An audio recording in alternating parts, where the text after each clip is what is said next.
Auto insurance can all seem the same until it comes time to use it. So don't get stuck paying more for less coverage. Switch to USAA Auto Insurance and you could start saving money in no time.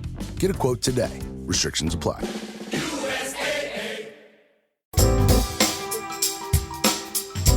Hi, my name is Erich von Daniken. I'm from Switzerland and I'm the author of books like Chariots of the Gods and many others.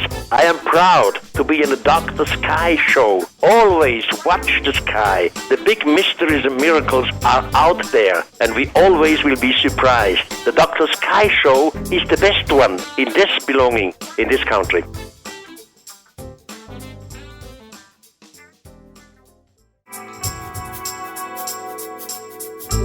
Welcome again, ladies and gentlemen, to the exciting show that you tell us you like so much, the Dr. Sky Show, heard on stations around the country and around the world. And first, as always, we'd like to give a shout-out to our flagship radio station, Independent Talk 1100 KFNX, the 50,000-watt powerhouse of the Desert Southwest. If you're a new listener to the Dr. Sky Show, welcome once again. We cover, of course, the subjects of astronomy, space, aviation, and weather, with celebrity guests in the mix. And today, a very special treat for all of you out there that have a great fascination in things, of course, that are not necessarily easily explainable. The world of ufology and the possibility that ancient astronauts have visited us here on the Earth a long time ago.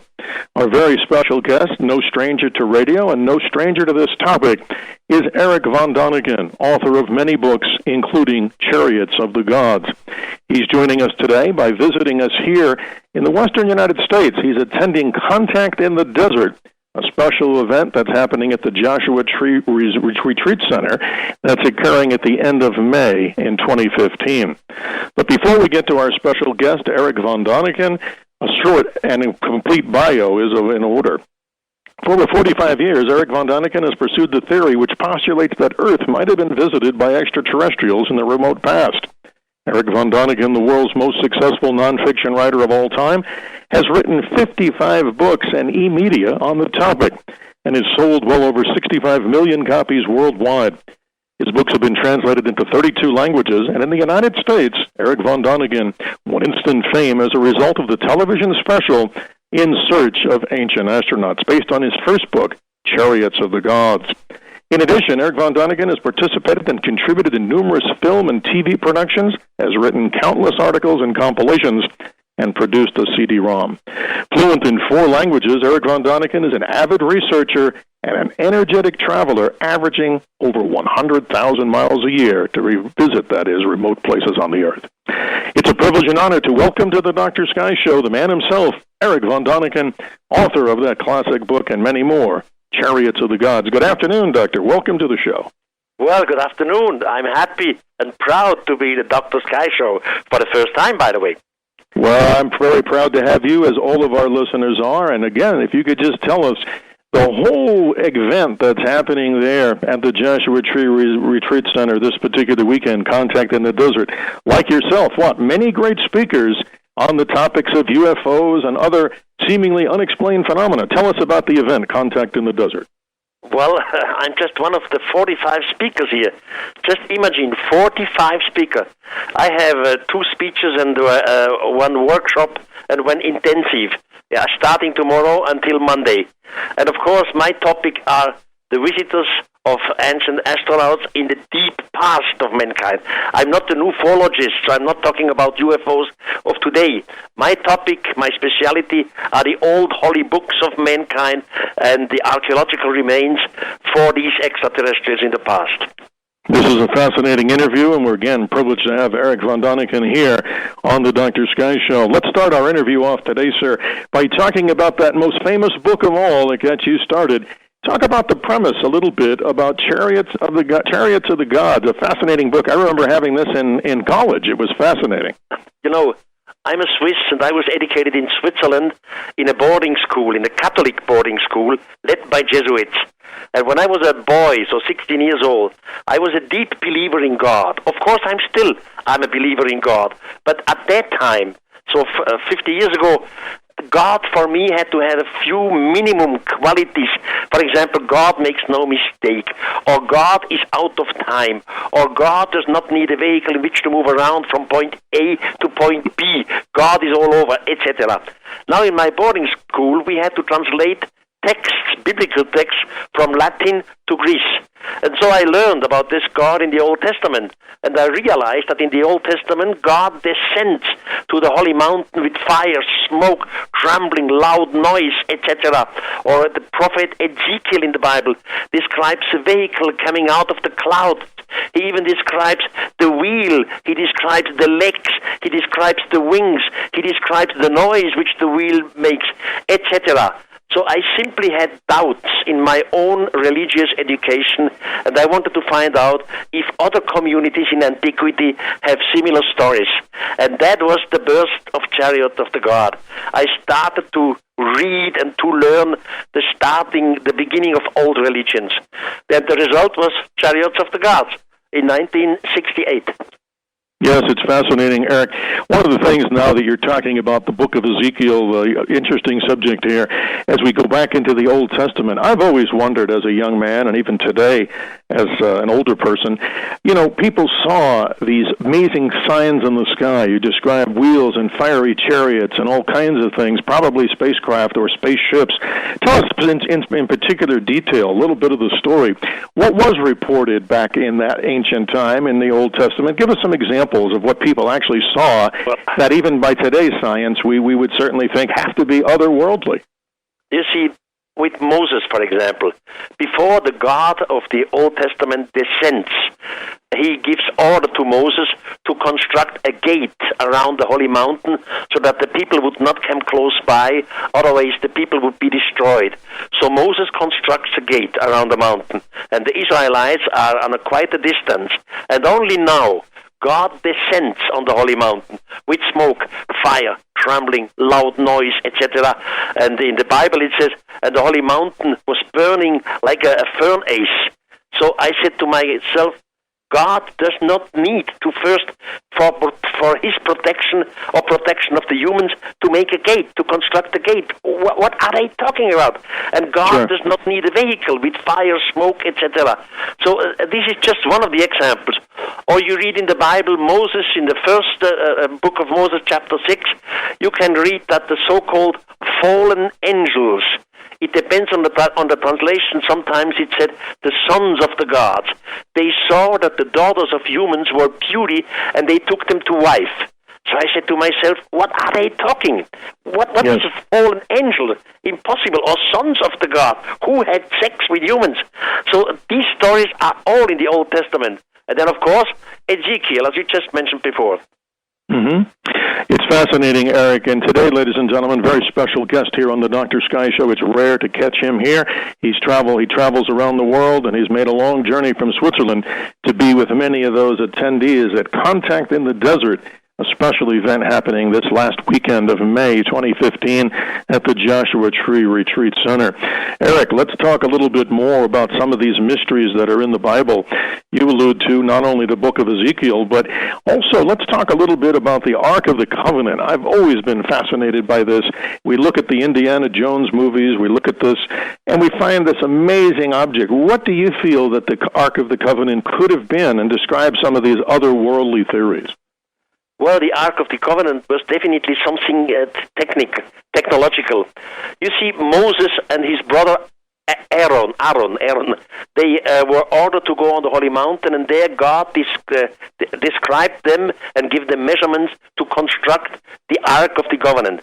Anyhow, short story, Moses makes it, and then a special priest order, for example, they had to keep watching about the Ark of the Covenant.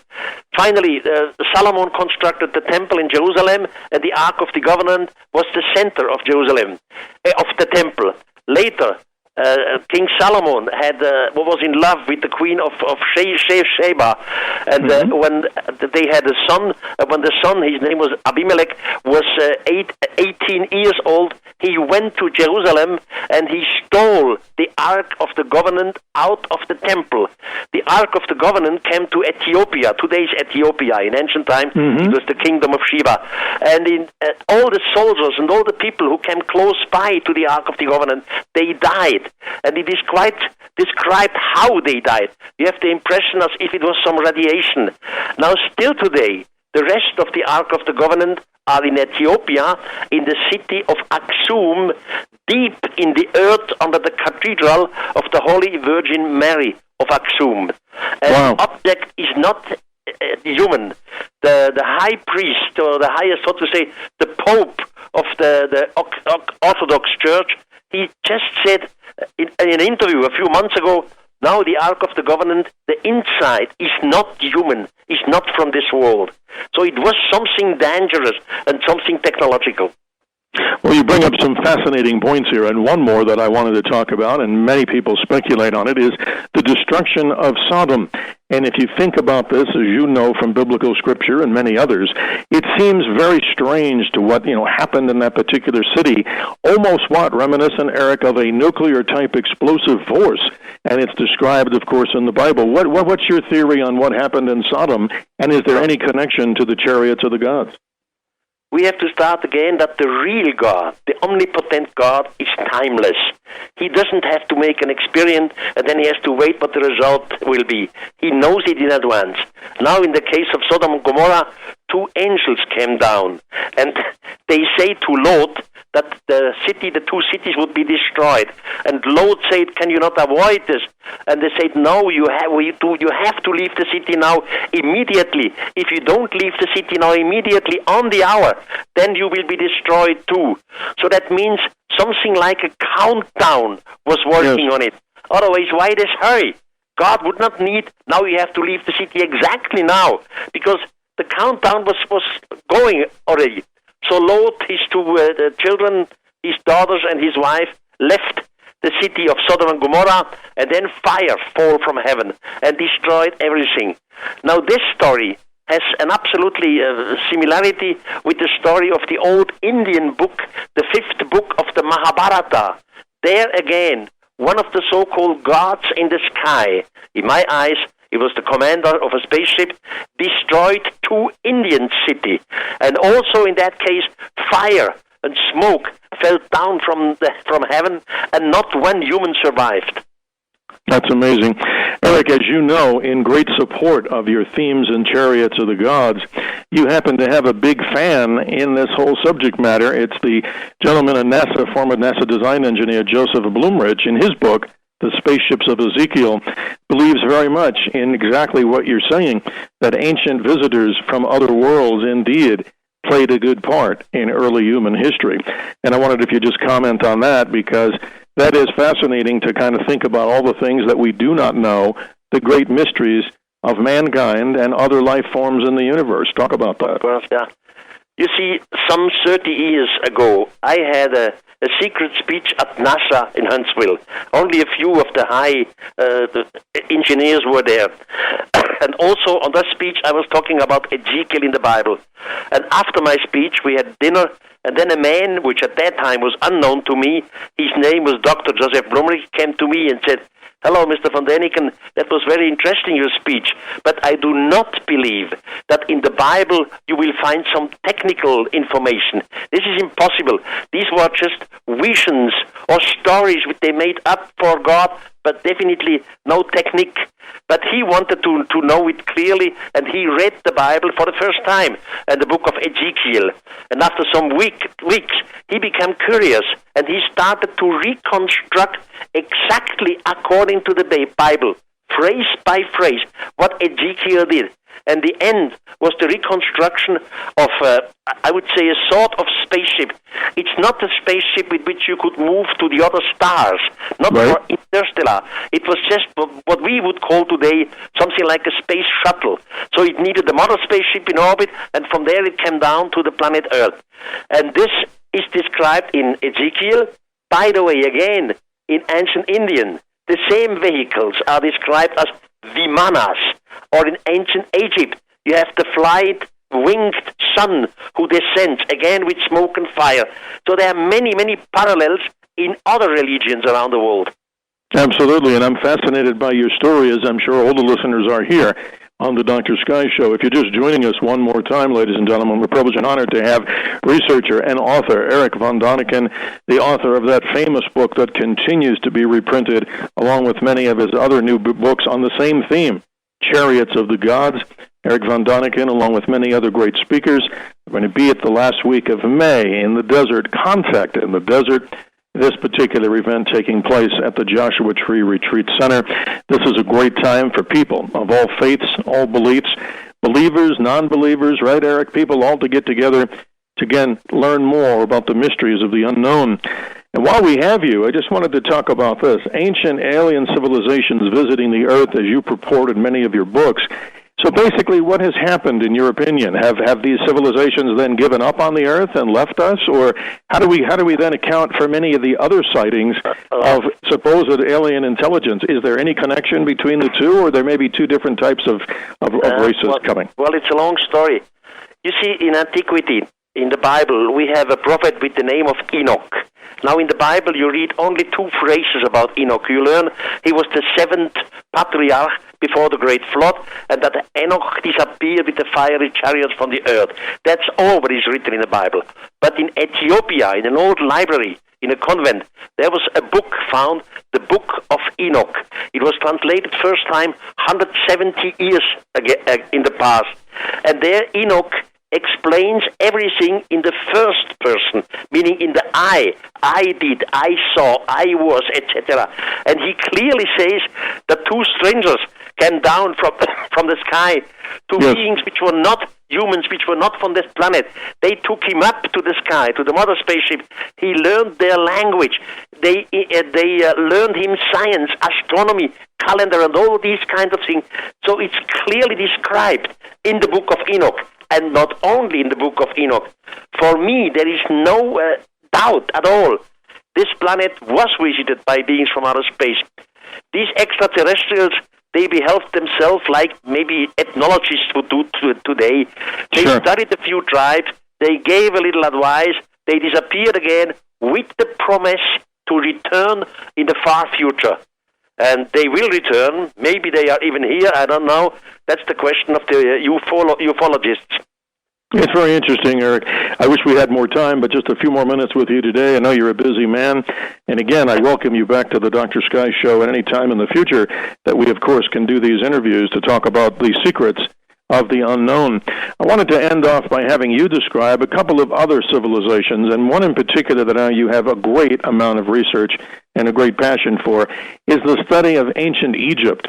Because I myself, like so many listeners, are fascinated with how the pyramids were built. I still find it nearly impossible that people, humans, could have constructed those pyramids with the technology. It seems to be so amazing. How did they move the big blocks? And thus we bring in Erich von Daniken to talk about the theory that maybe the pyramids were not necessarily built just by humans, correct? You see, according to Egyptologists, the Great Pyramid was constructed by a pharaoh with the name of Cheops. He was a man of the 4th dynasty, which means about 2,500 years back before Christ. Now, I just mentioned Enoch. And Enoch, before he disappears, he gives all his books to his son Methuselah. And now, in the concerning the Great Pyramid, there are Arabian historians like Ibrahim Abdul al-Mas'udi. They say the Great Pyramid was not constructed by Cheops. The Great Pyramid was constructed before the Great Flood by a king with the name of Saurit. But Saurit is the same which the Hebrew society calls Enoch. So we are again, Enoch and his son Methuselah, according to Arabian writers, were the constructors of the Great Pyramid. And in our days, due to modern electronics, we found many little shafts and rooms inside the pyramid. By the way, in one of my speeches after tomorrow, I will show some of these shafts and rooms in the pyramid. So the planning of the pyramid with all these shafts and rooms was not possible for Cheops. You see, Cheops, the pharaoh, he and his father, They just came out of Stone Age time. You need always an evolution. There is also a technological evolution. There was no technological evolution for such a complicated planning for the inside of the pyramids with all the shafts and so on. So there must have been help from outside. This is a fascinating story, Erich, and I'll leave you with one more question to, again, answer this audience, and I know this would take hours, and that's why people should come to hear you at Contact in the Desert this particular weekend, the last weekend of May 2015, at the Joshua Tree Resort Center in California. And always a guest, as I know you are, on so many radio stations and television stations. But comment more on the personal side of Erich von Daniken. Am I correct in hearing that you are getting involved with a theme park along the lines of the Chariots of the Gods with artifacts? Is this something that I am correct? Okay. You see, in Switzerland is a city with the name Interlaken. Interlaken is in the mountain, in the Bernese Oberland. And there is a park. And this park is only open in summer, not in winter. The park is called Jungfrau Park. And in this Jungfrau Park, we have 7 big shows where you see all these mysteries and miracles, 3-dimensional. For example, there is in Peru this gigantic plain of Nazca with these lines in the ground. In the park in Interlaken, you fly over Nazca because we have a glass bottom. It's all very, very fascinatingly made. And everyone who visits Switzerland, and especially the city of Interlaken, spend at least one day in this park. It's a mystery park. This is fascinating, Erich. I thank you for being with us here for our audience on the Dr. Sky Show, and I wish you the best, and of course all the attendees, to hear so much in greater detail than we're able to do in this interview today. Contact in the Desert. Dr. Erich von Daniken, the author of the famous book Chariots of the Gods, and so many others, is here in the United States after a long flight. We want to thank our special guest, Erich von Daniken. That concludes this exciting edition of the Dr. Sky Show with guests from the realms of astronomy, space, aviation, and weather. This is Dr. Sky wishing you all the best, and as Dr. Sky would remind you, and I'm sure Dr. von Daniken would too, always remember to keep your eyes to the skies.